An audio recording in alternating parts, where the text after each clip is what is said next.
Nagkakilala kami actually nung nag-start yun, nung nagpahiram ako ng reviewer talaga sa kaibigan namin, kay Edward.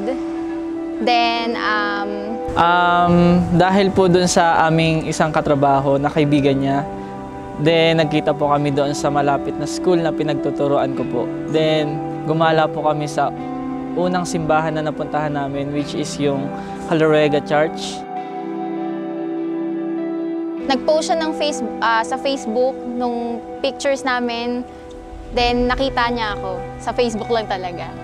Ayun. So parang magka-work kasi si Edward tsaka si Marvin nung time na yon sa EYAC. Then yun, nagka-interest siguro at siguro naging crush niya ako nung nakita doon sa post ni Edward. Then ayun, doon na nag-start.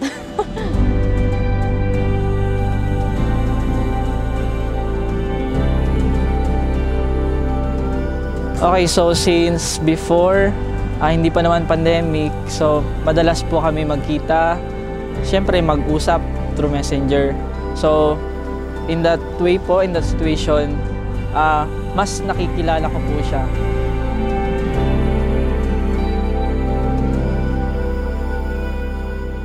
Yung 5 years na magkasama kami, masasabi ko na hindi naman lagi masaya, pero siyempre, pag magkarelasyon, di ba, may tampuan rin, pero masasabi ko yung naging pagsasama namin laging may pag-uunawaan. Hindi naman kami nagkakaroon ng major fights.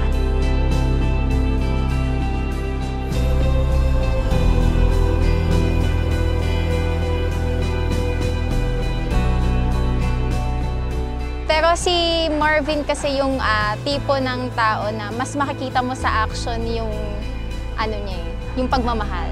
Ayan. Sabi ko nga doon habang nagsusulat ako kanina sa wedding vow, parang hindi talaga naging hadlang yung distance namin from Amadeo to Dasma kasi parang one call away lang. Pag kailangan ko siya, lagi siyang nandiyan.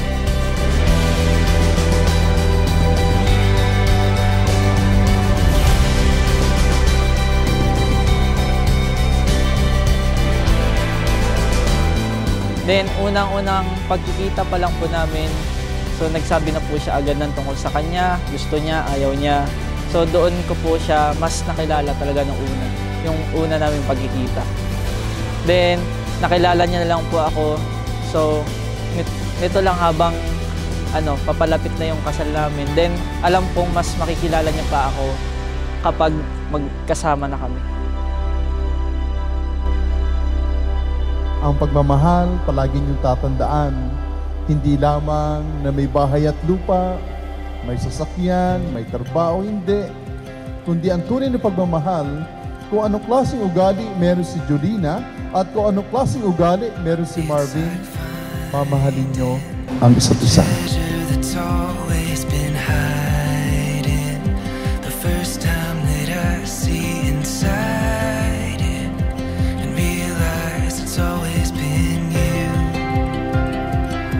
Ito yung huling araw ng pagiging single, di ba? At ito rin yung araw na ibibigay niyo inyong sarili sa isa't isa panghabang buhay. Pagkatapos ito, may pakailang si Marvin kay Julina at si Julina may pakailang kay Marvin. Hindi na kayo kanya-kanya, kundi kayo ay nakadepende sa isa't isa bilang mag-asawa.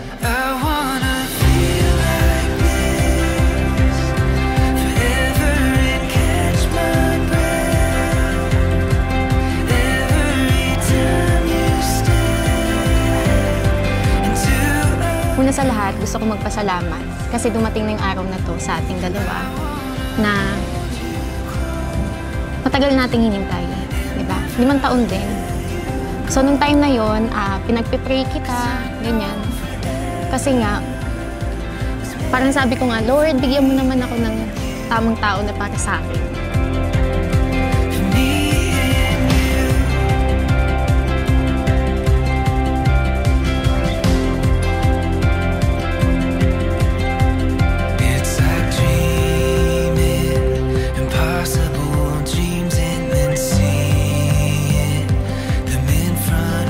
Marvin and Julina, good luck sa inyong dalawa. Okay? Ang hangad namin ay inyong kaligayahan, ha? sa hirap at sa ginhawa.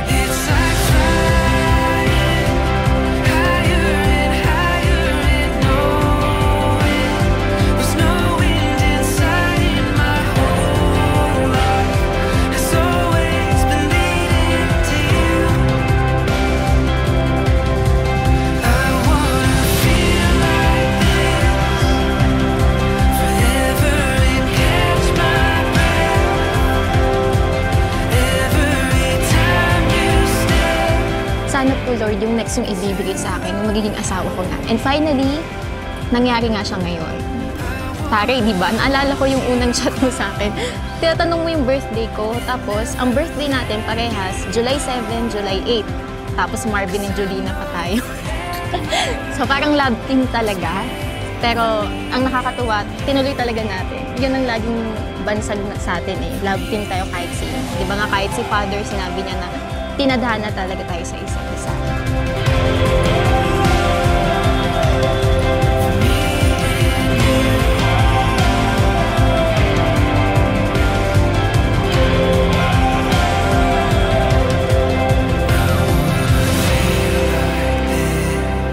Maraming salamat dahil hindi mo ako iniwan sa mga panahong dumating nang walang-wala ako. Every time you step into a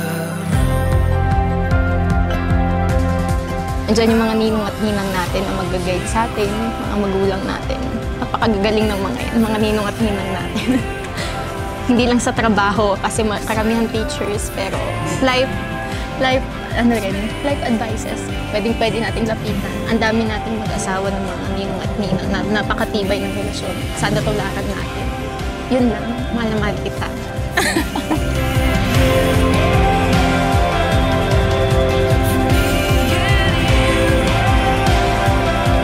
Palawan ako palagi sa tabi mo. Tandaan mo nandiyan palagi ang Panginoon, si Papa mo, nanonood sa'yo. Pumapalakpak sa'yo kahit sa mga maliliit na bagay na naaabot mo. Dito pa lang ulit magsisimula ang panibagong yugto ng ating buhay. At naniniwala ako makakaya natin ang lahat ng pagsubok bilang mag-asawa. Mahal kita at mas mamahalin pa kita.